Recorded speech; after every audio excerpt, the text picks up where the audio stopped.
Hello, मैं हूँ आपकी फिजियो वर्षा। मेरे बहुत सारे पेशेंट्स मुझे पूछते रहते हैं कि हमें बैक पेन क्यों होता है, हमें बैक पेन ना हो इसलिए हम क्या करें। तो मैंने सोचा इस पे मैं आज एक वीडियो बनाती हूँ जिसमें मैं आपसे शेयर करूँगी कि छोटी छोटी बातों का भी अगर आप ख्याल रखोगे तो अपनी बैक को आप स्ट्रॉन्ग और हेल्दी रख सकते हो।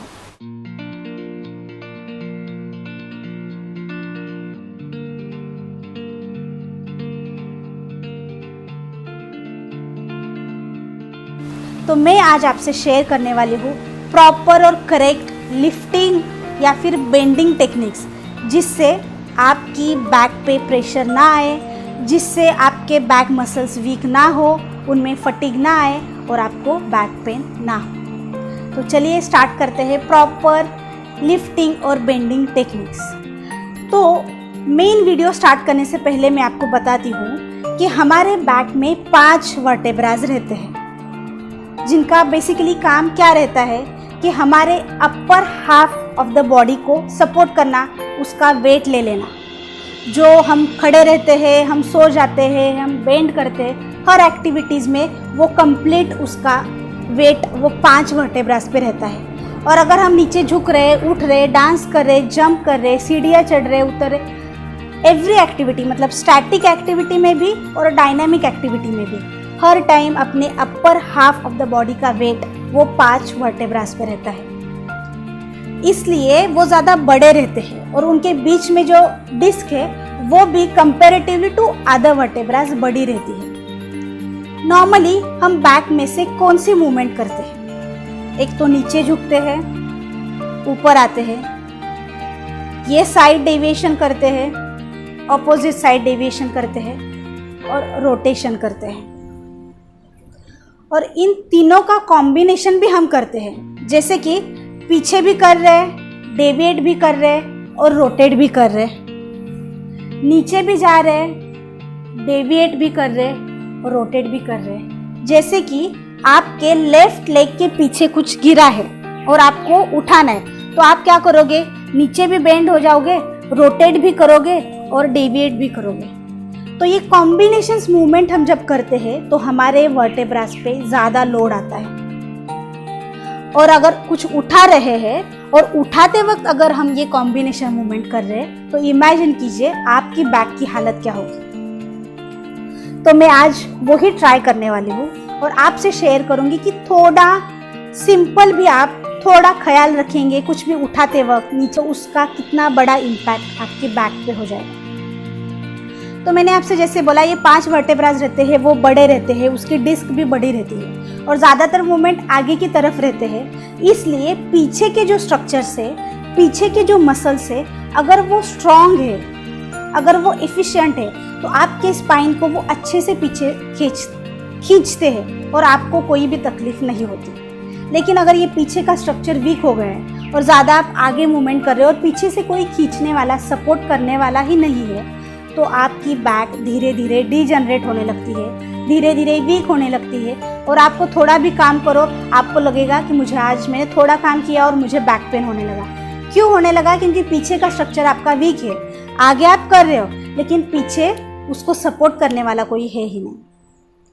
तो मैं आज इसी एक मसल के बारे में आपसे बात करने वाली हूँ जो हमारे बैक के हेल्थ के लिए बहुत ही इम्पोर्टेंट है। वैसे तो बहुत सारे मसल्स बैक में है, लेकिन इरेक्टर स्पाइनी नाम का एक मसल ग्रुप है जिसके अंदर और 2 मसल्स आते हैं, लॉन्गिसिमस और इलियोकोस्टालिस। उतना डिटेल में हमें नहीं जाना है। ये जो इरेक्टर स्पाइनी मसल है, ये समझो आपकी बैक के लिए कॉर्सेट है जो आपकी बैक को पकड़ के रखता है। वो अगर स्ट्रांग है तो आप बिंदास कुछ भी कर सकते हो। ये इरेक्टर स्पाइनी, ये सपोज वर्टेब्रास है आपके और ये इरेक्टर स्पाइनी है जो आपके वर्टेब्रास को पीछे से खींचता है। जो एकदम अंदर आपके वर्टेब्रास को चिपक के उसके फाइबर्स रहते हैं उसको हम डीप फाइबर्स कहते हैं, और जो ऊपर फाइबर्स रहते हैं जो स्ट्रेट और लॉन्ग रहते हैं उसको हम सुपरफिशियल फाइबर्स कहते हैं। तो सुपरफिशियल फाइबर्स का काम क्या होता है? जब भी आप नीचे झुके उसको पीछे खींचो। प्राइम मूवर्स इसको कहते हैं, जो जब भी हम नीचे झुकते हैं वो पीछे खींचते हैं। लेकिन जो अंदर के डीप फाइबर्स है, जो छोटे छोटे छोटे एक दूसरे से अटैच रहते हैं, उनका काम क्या होता है? बेसिकली उनकी जो पोजीशन रहती है वो स्ट्रेट नहीं रहती, वो ऐसे ऑब्लिक रहते हैं। तो इसलिए वो स्पाइन को इतने अच्छे से पकड़ के लेते हैं। तो इसका मेन फंक्शन होता है स्टेबिलिटी देना। वो मूवमेंट करने में ज़्यादा हेल्प नहीं करते, लेकिन आपके स्पाइन को अच्छे से पकड़ के रखते हैं। और मैंने जैसे आपको बोला, वो ऑब्लिक रहते हैं। जब भी हम नीचे झुकते हैं तो वो ऑब्लिक से स्ट्रेट हो जाते हैं, बिकॉज ऑफ वो स्ट्रेचिंग हो जाता है, तो वो स्ट्रेट हो जाते हैं। और स्ट्रेट हो जाते हैं तो उनकी एफिशिएंसी कम हो जाती है, वो ज़्यादा एफिशिएंट नहीं रहते। और तब नीचे जब भी हम झुकते हैं, हमारी बैक प्रोन टू इंजरी रहती है, क्योंकि मेन हमारा जो सपोर्ट है वो ही वीक हो गया है। आप स्ट्रेट खड़े हैं, कुछ भी उठा रहे हैं, तो आपको इंजरी नहीं होगी, मतलब मोस्ट ऑफ द केसेस। लेकिन नीचे झुक के आप कुछ कर रहे हो तो चांसेस बहुत ज़्यादा रहते हैं कि आपको स्ट्रेन आ जाए, बैक का फटीग आ जाए, पेन आ जाए, नर्व कंप्रेस हो जाए। इसलिए अगर हम ठीक से नीचे नहीं झुक रहे, अगर हम ठीक से नीचे से नहीं उठा रहे, और आपका ये डीप इरेक्टा स्पाइनी के जो फाइबर्स है वो भी वीक है, तो आपको बैक का प्रॉब्लम होने ही वाला है। तो अभी मैं आपको दिखाने वाली हूँ हमें कैसे झुकना चाहिए, जिससे हमारे वो डीप इरेक्टा स्पाइनी के फाइबर भी स्ट्रांग रहे, एफिशिएंट रहे, और हम नीचे झुक के हमारा काम भी कर सकें। तो चलिए स्टार्ट करते हैं और देखते हैं क्या सही तरीका है वज़न उठाने का।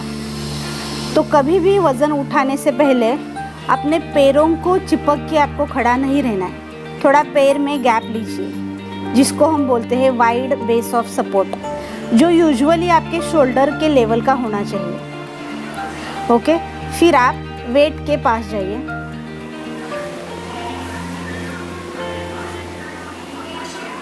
ओके, अभी यूजुअली क्या किया जाता है वेट उठाने से पहले, वो मैं आपको दिखाती हूँ।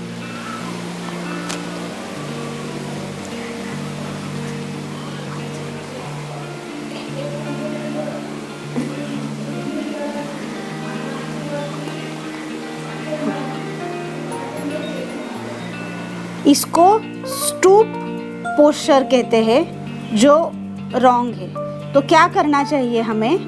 बैक स्ट्रेट रखिए, बैक को एकदम स्ट्रेट। आपको नी में से और हिप में से बेंड होना है और बैक को स्ट्रेट रखने। This is correct method of lifting. Knee में से झुकिए, हिप में से झुकिए और बैक स्ट्रेट रखिए। दिस इज़ फर्स्ट रूल कि आपको हिप और नी में से बेंड करना है और बैक को स्ट्रेट रखना है। अभी सेकेंड रूल, कभी भी वेट दूर से उठाने की गलती हमें नहीं करनी है। जैसे कि इससे आपके बैक पे और प्रेशर बढ़ेगा। तो क्या करना है, आपको वेट के पास जाइए या फिर वेट को अपने पास लीजिए। अभी हिप और नी में से बेंड, वेट को बॉडी के पास से खींचिए और पास ही रखिए। दिस इज सेकेंड रूल कि वेट के ज़्यादा से ज़्यादा पास जाना है। थर्ड रूल में आपको वेट उठा के कॉम्बिनेशन मूवमेंट नहीं करने। जैसे कि आप नीचे से वेट उठा रहे हो और साइड में इधर उधर देख रहे हो या रख रहे हो, इससे बैक पे प्रेशर और बढ़ता है। 4, ब्रीदिंग रोक के आपको कभी भी वेट नहीं उठाना चाहिए, इससे आपकी बैक पे और प्रेशर बढ़ेगा। मुंह खुला रखिए, सांस रोक के वेट को नहीं उठाना। 5th rule. ओके, तो फ्रॉम स्टार्टिंग से पहले पैर में वाइड बेस ऑफ सपोर्ट लीजिए। सेकेंड, वेट को पास लीजिए। अभी हिप और नी में से बेंड हो जाइए, वेट को पास लीजिए, नीचे रखिए और ब्रीदिंग मुंह खुला रखिए। और एक टाइम आपको हेवी वेट नहीं उठाना है, आप छोटे छोटे करके कंफर्टेबल वेट उठा सकते हैं। तो this is all about proper lifting techniques. और ये जो हैबिट्स अभी आप लगाओगे, उनको आपको लाइफ टाइम खुद में अडाप्ट करना है और अपने घर में बाकी के लोगों को भी ये सिखाना है, क्योंकि prevention is always better than cure. ये वीडियो आपको हेल्पफुल लगा, थोड़ा भी अच्छा लगा तो प्लीज़ लाइक कीजिए, शेयर कीजिए और मेरे चैनल को सब्सक्राइब कीजिए। आपको और कोई सजेशन है तो प्लीज़ मुझे बताइए। Thank you for watching.